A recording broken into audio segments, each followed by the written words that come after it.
Si le Canadien de Montréal en gagne 3 sur 4, qu'est-ce qu'il va faire, Kent Hughes? Vendre, acheter ou statu quo?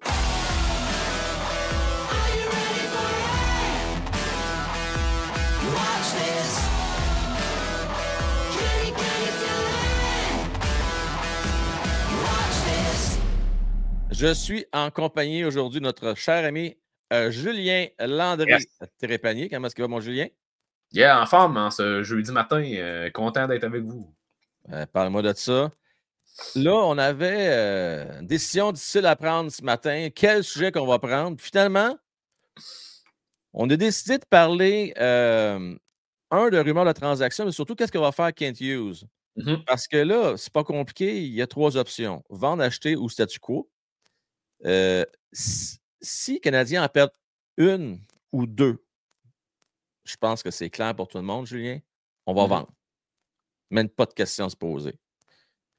Mais si les Canadiens en perdent juste une sur les 4 prochains, est-ce que selon toi, les Canadiens vont prendre le statu quo ou ils vont vendre pareil?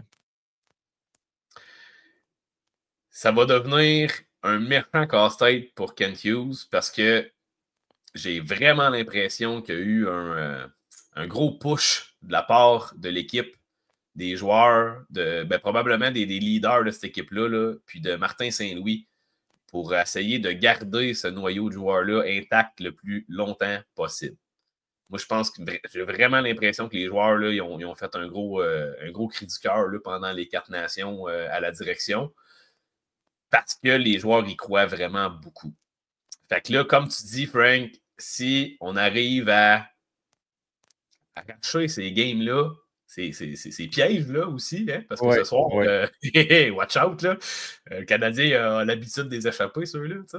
Fait que si vraiment on arrive à continuer à jouer avec cette rigueur-là, mettre de la pression, du trafic devant le filet, parce que c'est clairement ça qui a permis aux Canadiens de gagner contre la Caroline, là, on s'entend.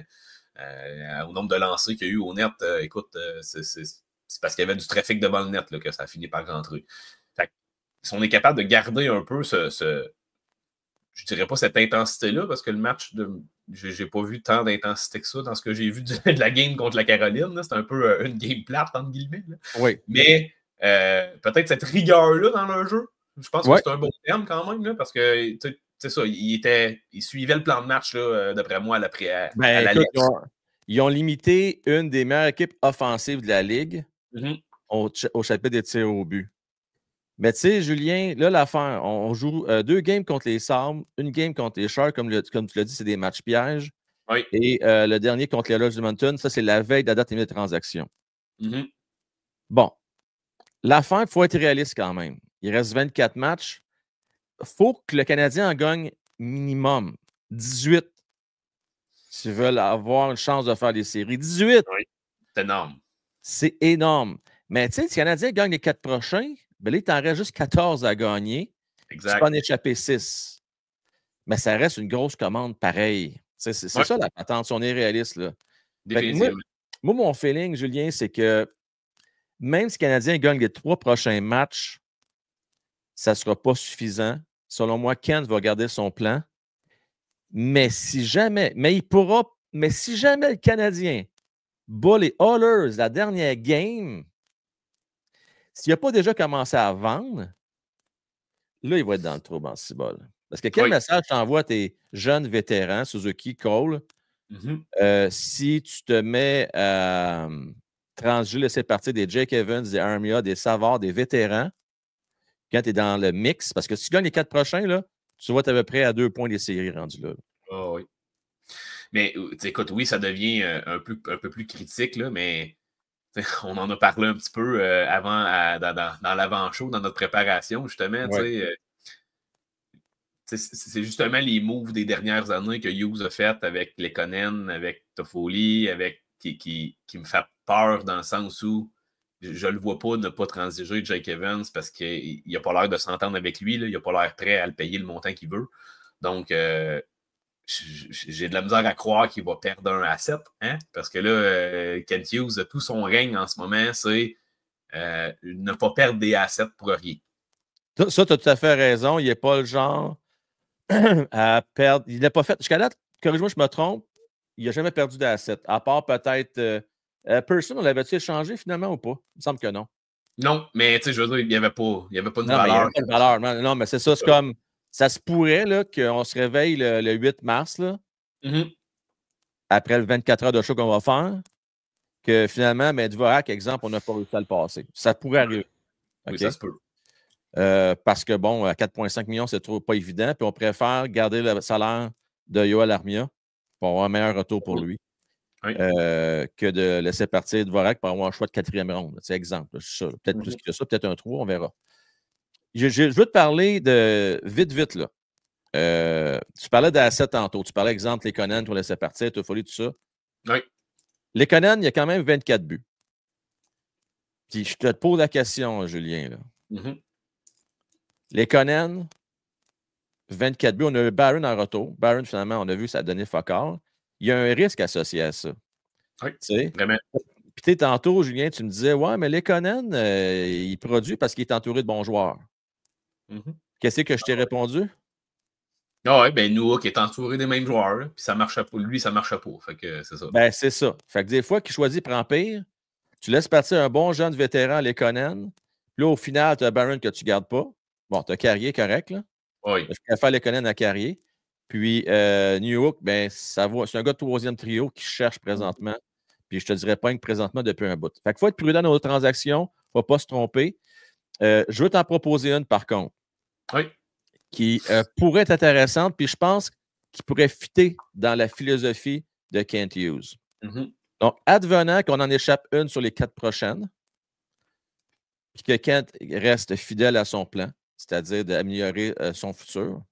Oui. Un nom qui circule, Colby Barlow. Colby Barlow, un choix de première ronde en 2023, la même année que Randbacker, des Jets de Winnipeg. Pour ceux qui ne se rappellent pas de Colby Barlow ou qui ne le connaissent pas, peux-tu nous en parler un petit peu, mon Julien?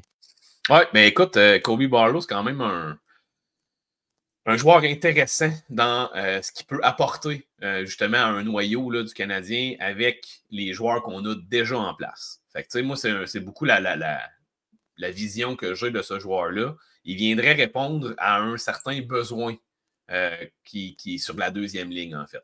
Par contre, ça ne viendrait pas régler notre problème au centre, encore une fois. Colby Barlow, mettons, dans le futur, là, à court moyen terme, là, il pourrait très bien se greffer avec Demidov à la perfection sur un 2e trio du Canadien, sauf si on souhaite là, qu'un jour Demidov soit sur le premier, là, bien entendu, là, mais c'est plutôt si on ne veut pas défaire le fameux trio Suzuki, Caulfield puis Slav qui fonctionne quand même relativement bien. Hein? Tu en as parlé cette semaine. Clair. Fait que, tu sais, si on tient à garder cette synergie-là du premier trio ensemble, mais là, avec Colby Barlow, on va venir chercher un gars qui travaille fort, qui n'a pas peur de se mettre le nez là, où ça fait mal quand c'est nécessaire. Franchement, un bon goal scorer, là, quand même. Parce que justement, là, il a vraiment un bon lancer. Ses lacunes, c'est son contrôle de rondelle, en fait. Puis peut-être des fois sa prise de décision avec la rondelle au niveau des passes et tout. C'est pas nécessairement au niveau de son implication et de son lancer. Ce que Demidov viendrait pallier à la perfection. T'sais? Donc, il y a quand même quelque chose d'intéressant là. Puis, en fait, je pense que le plus intéressant, c'est qu'il fit la culture puis l'éthique de travail, je pense, qu'on veut avoir chez le Canadien, plus que Kirby Dach, plus que Newhook, plus que Patrick Laine. Fait que c'est là que ça devient intéressant pour vraiment au moins avoir un futur noyau qui s'en va dans la bonne direction. Ouais, c'est ça. Puis, ben franchement, je pense que dans le cas de Barlow, pourrait être une belle option pour remplacer Kirby Dach. Puis là, je ne dis pas que. C'est sûr que, on en a parlé tantôt, Dach, techniquement, son plafond il est plus élevé, mais il n'a jamais atteint ce plafond-là. Oui. Il n'est jamais arrivé. Tandis que Barlow, ça ne sera pas une superstar. Je ne pense pas que c'est un gars qui va faire 30 buts par année, 35 buts par année dans le national de hockey. Mais c'est un travaillant. Bon gabarit, c'est un allié gauche, c'est un gaucher. On a besoin de gaucher. Oui. Je veux dire, on en manque. On a plein de droitiers. Fait que pour une fois qu'on prend en chercher un autre gaucher, ça pourrait être une belle acquisition. Il a été choisi 18e au total. Oui. Tu sais, toi qui me l'as rappelé tantôt, tu sais, Francis, il l'aimait bien. Je pense que c'est son 2e, 3e choix dans la liste qu'il avait, lui. Oui. Donc, il joue encore au niveau junior avec les Generals d'Oshawa. Oui. Ouais, fait que, tu sais, c'était 1 point par match.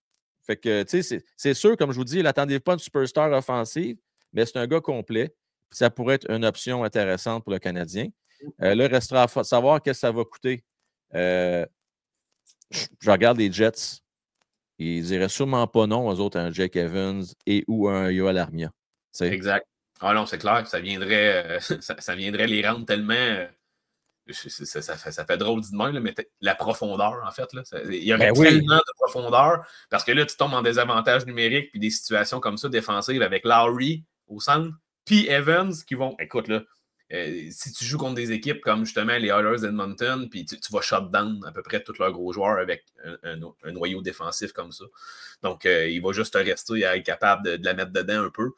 Avec des gars à l'offensive, un 3e, 4e trio aussi défensif devant Hellebuyck, écoute, là, tu viens y donner des munitions là, pour vrai. Là. Moi, la question que j'ai pour vous autres, ceux qui vont écouter ça, soit que vous l'écoutez en direct présentement ou ceux qui vont l'écouter en rediffusion, on donne toujours un extrait qui est disponible un peu avant l'heure du lunch. Oui. Ça s'écoute bien à 10-15 minutes avant, en mangeant votre petite soupe, votre petite sandwich, votre petite salade.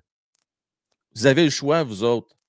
Vous êtes Kent Hughes. Préférez-vous gagner 2 ans en développement en allant chercher un Colby Barlow, un jeune de 20 ans, ou vous préférez repêcher vous-même votre gars, demander un choix de première ronde aux Jets et probablement un choix peut-être de 2e ou 3e pour Jake Evans et Armia. Puis on sait, les Canadiens ont déjà transigé avec les Jets par le passé. Ils l'ont fait l'année passée avec Sean Monahan pour être tenté de le refaire à nouveau. Vous en pensez quoi? Colby Barlow, est-ce que ça vous excite? Oui, non, peut-être, vous n'êtes pas sûr. N'hésitez pas à laisser vos commentaires. N'oubliez pas vos pouces aussi, toujours aussi important. Julien, gros merci à toi. Puis on va suivre ça de près. Si tu avais un petit 2 à mettre, mettons, Canadien gagne les 4 prochains matchs. Oui. Jusqu'à la date limite de transaction. Qu'est-ce que va faire Kent Hughes en 30 secondes? Je pense que si on gagne les 4 prochains, il va se limiter à essayer de changer Evans peut-être tout seul ou Evans Armia le duo. Ça va se limiter à ça. Julien, un gros merci à toi. À la prochaine. Ciao, bye. Salut tout le monde.